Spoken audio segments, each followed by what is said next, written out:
வணக்கம் நண்பர்களே, எல்லாரும் எப்படி இருக்கீங்க? நல்லா இருக்கீங்கன்னு நினைப்போம். நம்மளும் நல்லா இருக்கோம்.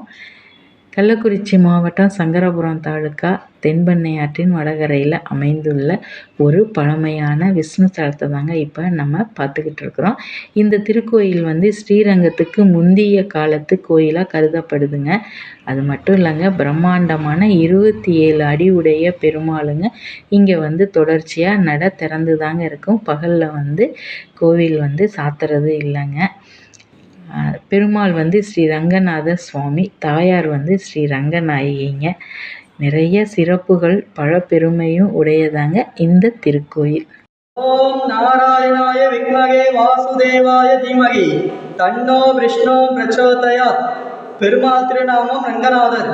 ஆதிசேஷன் 5 தல பாம்பு. ஸ்ரீதேவி பிரம்மா வந்து 4 வேதங்கள் சொல்லித்தரார். ருக்வேதம், யஜுர்வேதம், சாமவேதம், அதர்வேதம். திருவடி ஆண்டு இருப்பவர் பூமாதேவி. கீழே இருப்பவர் கருடாழ்வார். தமிழ்நாட்டிலே பெரிய பெருமாள். திருச்சி ஸ்ரீரங்கத்துக்கு முன்னாடி உருவானவர். இந்த ஊர் பெயர் ஆடித்திருவரங்கம். குடுப்பனை இருந்தால் மட்டுமே இக்கோவிலுக்கு வரலாம், வரவே முடியும். புண்ணியம் பாக்கியம் இருந்தால் மட்டுமே இக்கோவிலுக்கு வரலாம், வரவே முடியும்.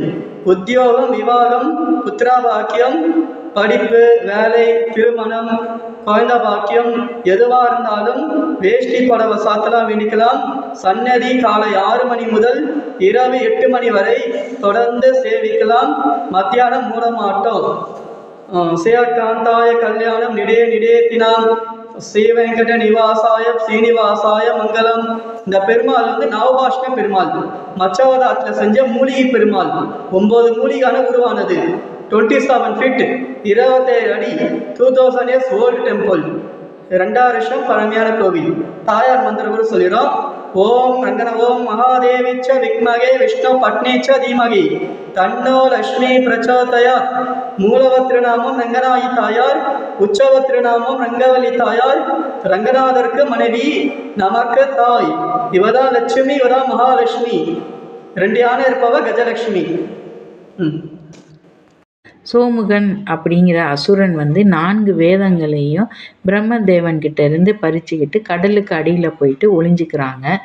தேவர்கள்லாம் போயிட்டு மகாவிஷ்ணுவோட முறையில் பெருமாள் வந்து முதல் அவதாரமான மச்ச அவதாரங்கிற மீன் அவதாரம் எடுத்து அசுரரை வந்து வதம் செய்து 4 வேதங்களையும் மீட்டு பிரம்மதேவன்கிட்ட ஒப்படைக்கிறாங்க. அப்போ வந்து அதுக்கான உபதேசத்தை வந்து இந்த திருக்கோயிலில் வச்சு தாங்க சொல்லியிருக்காங்க. இதன் காரணமாக பார்த்தீங்கன்னா, இங்கே இருக்கிற கோயில் கருவறையில் பெருமாள் வந்து தனது இடக்கையை உயர்த்தி பிரம்மனுக்கு உபதேசிக்கும் முத்திரையோடு தாங்க காட்சி அளிக்கிறாரு. இங்கே வந்துட்டு சொந்த வீடு அமையணும் அப்படிங்கிறதுக்காக இந்த மாதிரி கல்லெல்லாம் அடுக்கி வச்சுருக்குறாங்கங்க. இந்த பிரார்த்தனை வந்து நிறைவேறுது. நாங்கள் அங்கே இருக்கிறவங்கள கேட்டு இந்த விஷயம் தெரிஞ்சுக்கிட்டோங்க. அது மட்டும் இல்லைங்க, சந்திரன் வந்து சாப விமர்சனம் பெற்ற ஸ்தலமும் இது தாங்க.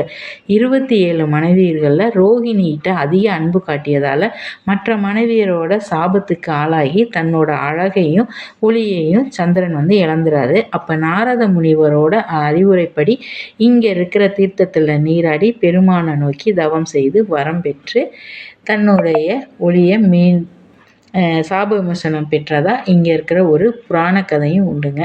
இது அங்கே இருக்கிற நெற்களஞ்சியங்க. பார்க்க அவ்வளோ அருமையாக இருக்குது, பிரம்மாண்டமாகவும் இருக்குங்க. அந்த காலத்தில் கட்டியிருக்காங்க பாருங்களேன், அவ்வளோ அருமையாக இருக்குது. இங்கே உள்ள பெருமாள் வந்து நவபாஷண திருமணியோட காட்சி அளிக்கிறாருங்க. நவபாஷண மூர்த்தியை தரிசிக்கிறது அவ்வளோ சிறப்புங்க. அமைதியான சூழலில் இந்த கோயில் வந்துட்டு அமைஞ்சிருக்குங்க. திருவண்ணாமலை செல்லும் பக்தர்கள் தவறாமல் தரிசிக்கும் புண்ணிய ஸ்தலத்தில் இதுவும் ஒன்றாகுங்க. நீங்களும் ஒரு முறை இந்த புனித திருத்தலத்துக்கு போயிட்டு ஆதி திருவரங்கநாதர் அருளில் பெற்று வாழ்க வளமுடன். இந்த காணொளி பிடிச்சிருந்துச்சுன்னா லைக் பண்ணி ஷேர் பண்ணுங்கள், சப்ஸ்கிரைப் பண்ணுங்கள். நன்றி.